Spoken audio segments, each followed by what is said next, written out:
BCom part 1 के एक महत्वपूर्ण प्रश्न पत्र फाइनेंशियल अकाउंटिंग वित्तीय लेखांकन के इकाई 5 साझेदारी फर्म के विघटन डिसोल्यूशन ऑफ पार्टनरशिप फर्म के संबंध में बात करने के लिए मैं doctor LN. Verma, faculty of commerce, शहीद राजीव पांडे, गवर्नमेंट कॉलेज भाटागांव रायपुर आपके समक्ष उपस्थित हूं। हम सब जानते हैं कि स्वामित्व के आधार पर व्यवसाय के मुख्य 3 रूप पाए जाते हैं या माने गए हैं। एकल स्वामित्व का व्यवसाय, जिसे एकाकी व्यवसायी कहा जाता है, दूसरा साझेदारी फर्म और तीसरा कंपनी। एकाकी व्यवसायी की कमियों को दूर करने के लिए साझेदारी का जन्म हुआ और साझेदारी की कमियों को दूर करने के लिए कंपनी का जन्म हुआ। इसमें जो तीनों में जो साझेदारी है, इसके संबंध में हम आज बात कर रहे हैं। 2 या 2 से अधिक व्यक्तियों द्वारा किसी व्यावसायिक उद्देश्य के साथ लाभ आने के लिए कोई कार्य करने के पारस्परिक संबंध या आपसी संबंध को साझेदारी कहते हैं। इन्हें सामूहिक रूप से साझेदारी फर्म कहा जाता है। यह तो साझेदारी है, लेकिन ये जो साझेदारी फर्म है, इनके सभी साझेदारों के बीच साझेदारी के समाप्त हो जाने को साझेदारी का विघटन कहते हैं। जब साझेदारों के बीच उनके आपस में अनुबंध के आधार पर पहले से स्थापित संबंध में विच्छेदन हो जाता है, वो संबंध खत्म हो जाता है, तो इसे ही साझेदारी फर्म का विघटन कहा जाता है। तो क्या साझेदारी फर्म के विघटन में और साझेदारी के विघटन में कोई अंतर है? जी हां, साझेदारी फर्म के विघटन में सभी साझेदारों के जो आपसी अनुबंध के आधार पर स्थापित संबंध होते हैं वो समाप्त हो जाते हैं और फर्म का व्यवसाय भी बंद हो जाता है। जबकि साझेदारी के विघटन में ऐसा होना आवश्यक नहीं है। साझेदारी फर्म में जब भी कोई नया साझेदार प्रवेश करता है तो पुराने साझेदारी का विघटन होता है और नए साझेदार के प्रवेश करने के बाद सभी साझेदारों द्वारा नया अनुबंध बनाते हुए व्यवसाय जारी रखा जाता है। इसी प्रकार जब वर्तमान जो साझेदार हैं उनमें से कोई साझेदार सेवानिवृत्त होता है या किसी साझेदार की निवृत्ति होती है, मृत्यु होती है, तो शेष बचे हुए साझेदार नए अनुबंध के आधार पर व्यवसाय को जारी रखते हैं। स्पष्ट है कि साझेदारी फर्म के विघटन में साझेदारी का विघटन तो होता ही है, व्यवसाय पूर्णतः बंद हो जाता है, जबकि साझेदारी के विघटन में ऐसा होना आवश्यक नहीं है। भारतीय साझेदारी अधिनियम 1932 में साझेदारी फर्म के विघटन के 5 रूपों का वर्णन धारा 40, 41, 42, 43 और 44 में किया गया है। ठहराव द्वारा साझेदारी फर्म का विघटन होता है, साझेदारी फर्म का अनिवार्य विघटन होता है, किसी आकस्मिक घटना के घटित होने पर भी साझेदारी विघटित होती है, किसी एक साझेदार या एक से अधिक साझेदारों द्वारा सूचना देकर भी साझेदारी फर्म का विघटन किया जाता है, और किन्हीं विशेष परिस्थितियों में न्यायालय द्वारा भी साझेदारी को विघटित करने का आदेश दिया जाता है। साझेदारी का जब विघटन होता है तो इसके लेखों का निपटारा, सेटलमेंट ऑफ अकाउंट्स, कैसे होता है, यह महत्वपूर्ण है। लेखों का निपटारा का मतलब साझेदारी के विघटन पे भुगतान कैसे होगा। साझेदारी फर्म में जो उपलब्ध रोकड़ है, जो बैंक शेष है, और साझेदारी फर्म की संपत्तियों को बेचकर जो कैश कलेक्ट होता है, इन सभी को सबसे पहले एक्सटर्नल लायबिलिटीज, बाह्य दायित्व और व्ययों का भुगतान किया जाता है।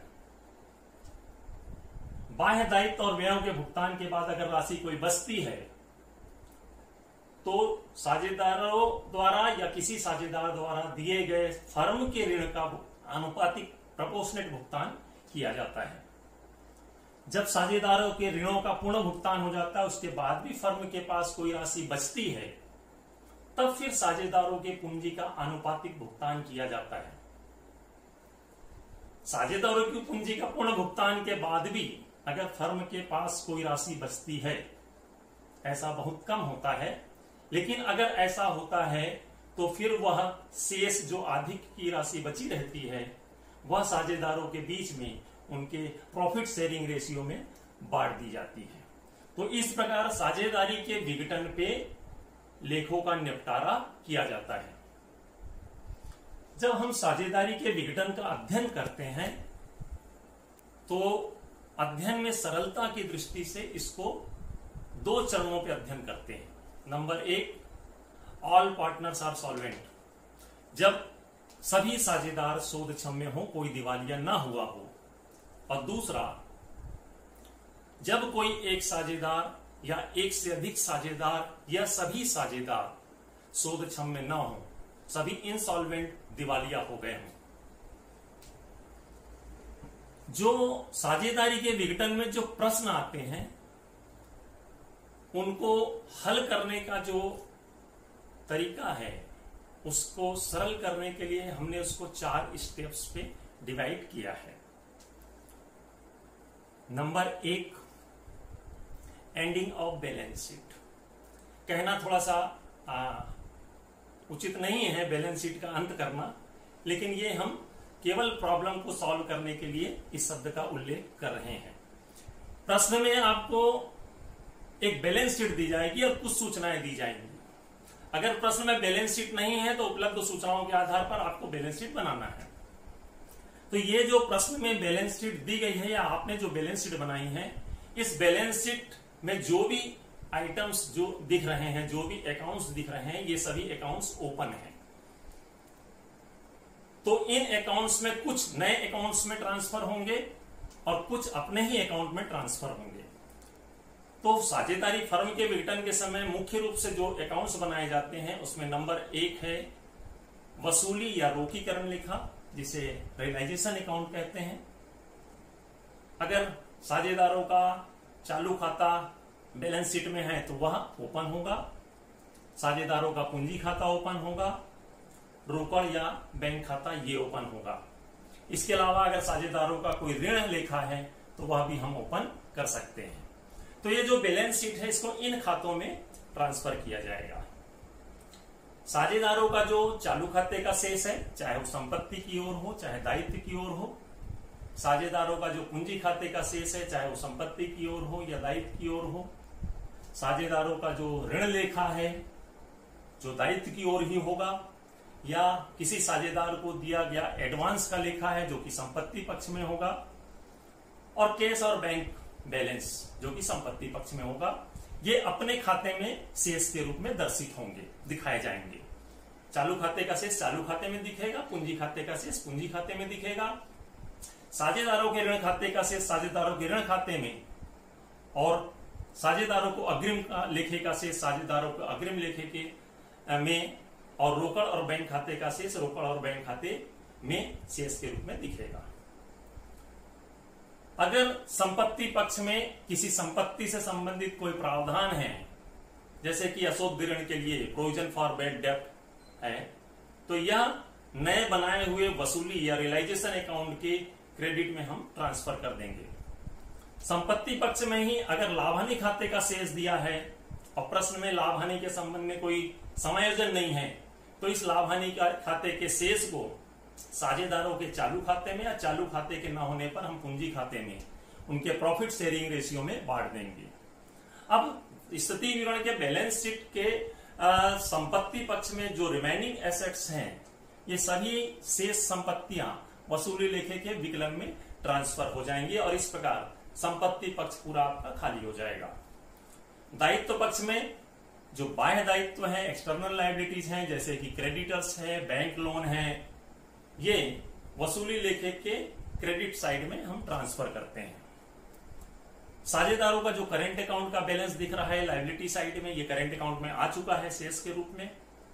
साझेदारों का जो पूंजी खाते का शेष लायबिलिटी में दिख रहा है, ये पूंजी खाते में आ चुका है।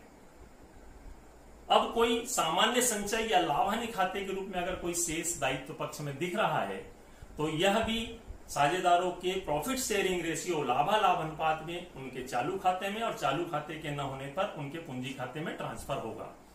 इस प्रकार दायित्व पक्ष भी खाली हो गया और यहां पर आपका स्टेप 1 समाप्त होता है।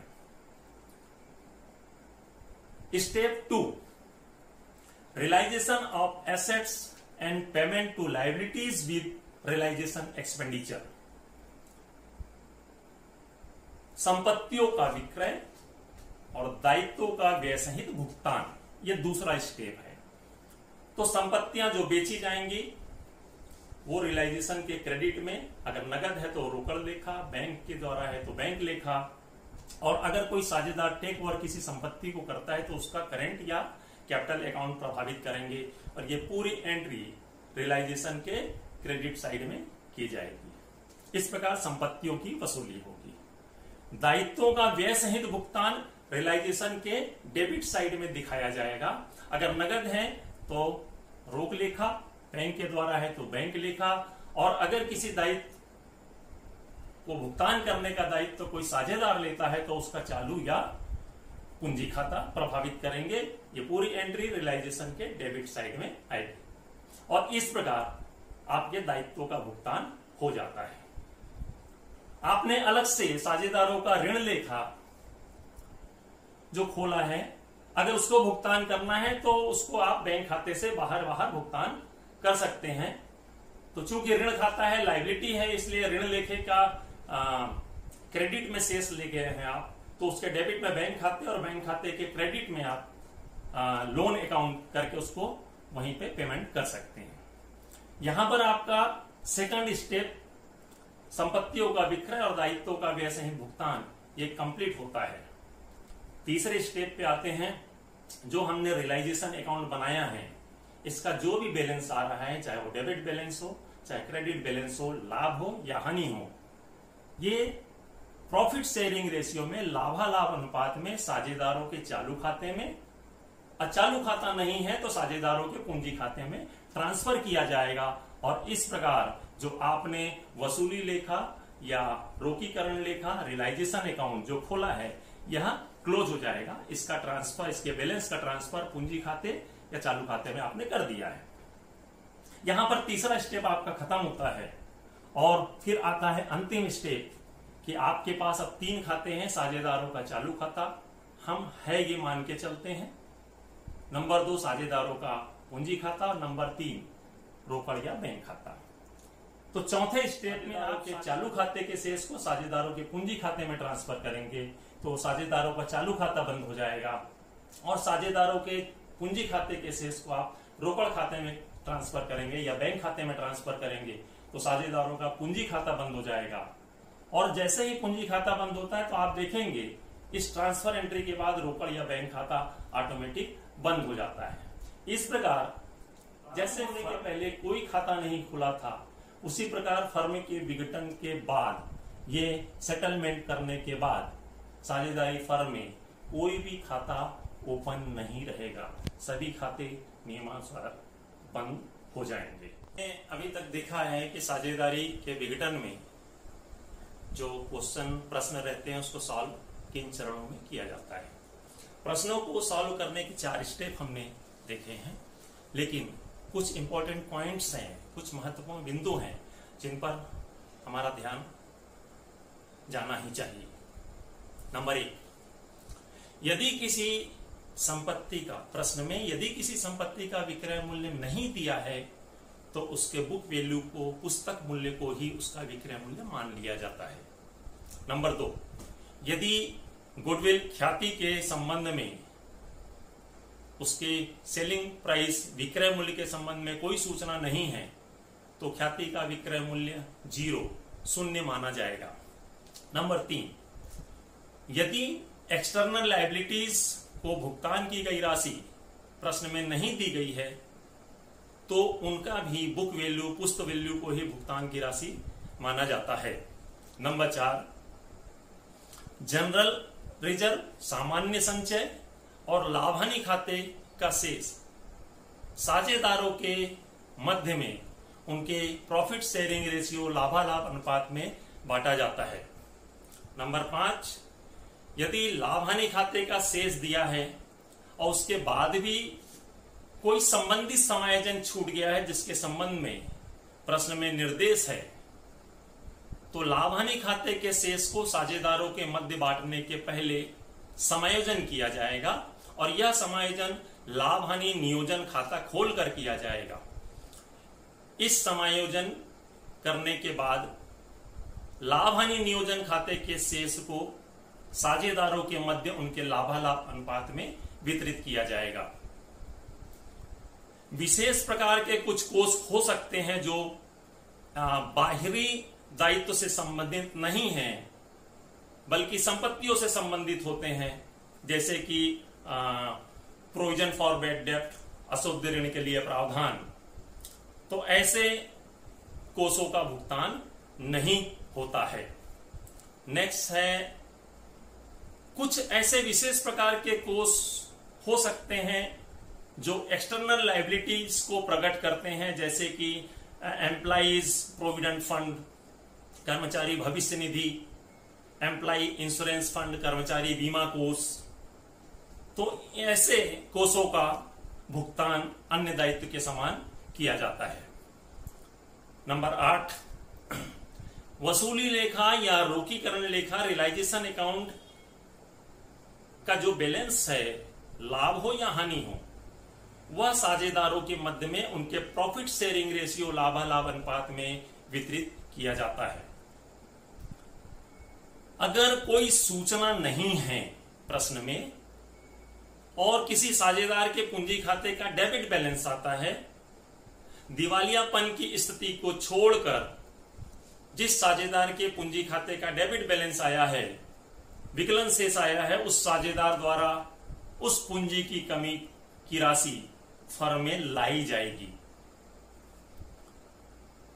10 नंबर, यदि फर्म की संपत्तियां फर्म के ऋणों के भुगतान के लिए पर्याप्त नहीं है तो फर्म का प्रत्येक साझेदार केवल माइनर पार्टनर को छोड़कर, अवयस्क साझेदार को छोड़कर, वयस्क सभी साझेदारों की व्यक्तिगत संपत्तियों का उपयोग सबसे पहले उनके व्यक्तिगत दायित्वों के लिए किया जाएगा और व्यक्तिगत दायित्वों के भुगतान के बाद अगर कोई अधिक की राशि बचती है तो ऐसी अधिक की राशि फर्म के दायित्वों के भुगतान के लिए प्रयुक्त की जाती है। अर्थात साझेदारी फर्म के वयस्क साझेदारों का दायित्व असीमित होता है। और लास्ट, यद्यपि साझेदारी फर्म में किसी माइनर को साझेदार बनाने का प्रावधान नहीं है क्योंकि उसमें अनुबंध करने की योग्यता नहीं होती है, लेकिन यदि सभी साझेदारों की सहमति से किसी माइनर को, अवयस्क को केवल लाभ के लिए फर्म में साझेदार के रूप में शामिल किया गया है तो ऐसे माइनर पार्टनर्स की निजी संपत्ति का उपयोग फर्म के दायित्वों के भुगतान के लिए नहीं किया जा सकता। अर्थात अवयस्क साझेदार का दायित्व फर्म में केवल उसके द्वारा विनियोजित पूंजी और उसके द्वारा अर्जित लाभ तक ही सीमित होता है।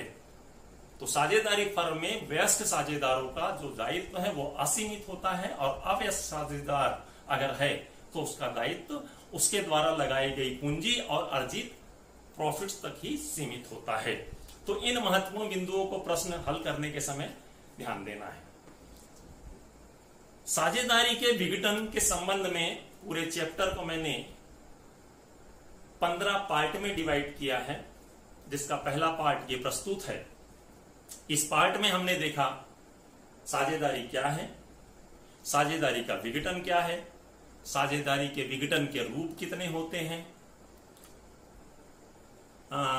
साझेदारी फर्म और साझेदारी के विघटन में अंतर क्या है। साझेदारी के विघटन पे लेखों का निपटारा, सेटलमेंट ऑफ अकाउंट का क्रम क्या होता है। साझेदारी के विघटन के प्रश्नों को हल करने के समय कौन कौन से 4 स्टेप हैं और इन प्रश्नों को हल करने के समय किन महत्वपूर्ण बिंदुओं को सामान्यतः ध्यान में रखना चाहिए, इस पर हमने चर्चा की है। इसके अगले संख्यात्मक प्रश्न के लिए आप इसका पार्ट 2 जरूर देखिए कि ये आपके लिए लाभप्रद साबित होगा। धन्यवाद।